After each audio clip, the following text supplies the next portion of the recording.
রাজধানী মোহাম্মদপুরের জেনেভা ক্যাম্পে আধিপত্য বিস্তারকে কেন্দ্র করে এক যুবককে গলা কেটে হত্যা করেছে দুর্বৃত্তরা।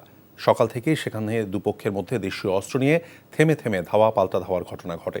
এক পর্যায়ে শাহ আলম নামে একজন যুবককে কয়েকজন ধারালো অস্ত্র দিয়ে আঘাত করে। গুরুতর আহত অবস্থায় হাসপাতালে নিয়ে গেলে ডাক্তার তাকে মৃত ঘোষণা করেন। পরিস্থিতি নিয়ন্ত্রণে আনতে ক্যাম্পে সাঁড়াশি অভিযান চালায় পুলিশ। এ ঘটনায় 2 জনকে গ্রেফতার করা হয়। পুলিশ জানিয়েছে, অপরাধী ধরতে নিয়মিত অভিযান পরিচালনা করলেও গ্রেফতারের পর জামিনে বেরিয়ে আবারও অপরাধমূলক কর্মকাণ্ডে জড়িয়ে পড়ছে তারা। ক্যাম্প কেন্দ্রিক মাদক ব্যবসা নিয়ন্ত্রণের জন্য কয়েকটি গ্রুপ সংঘর্ষে জড়াচ্ছে বলে জানায় আইনশৃঙ্খলা বাহিনী।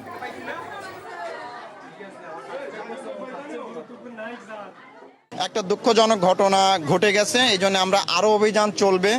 এই যে নামগুলো আমরা বললাম, বেশ কয়েকজনের নাম উঠে আসছে যারা এটার ধরেন যে মাস্টার মাইন্ড। প্রত্যেকের বিরুদ্ধে অসংখ্য মামলা আছে, অসংখ্যবার এদের ধরা হয়েছে, কিন্তু তারা ওই যে আইনি প্রক্রিয়া বের হয়ে আসে, আবার যুক্ত হয়ে আমরা আবার ধরবো, আবার তাদের বিরুদ্ধে কঠিন অ্যাকশন নেওয়া হবে।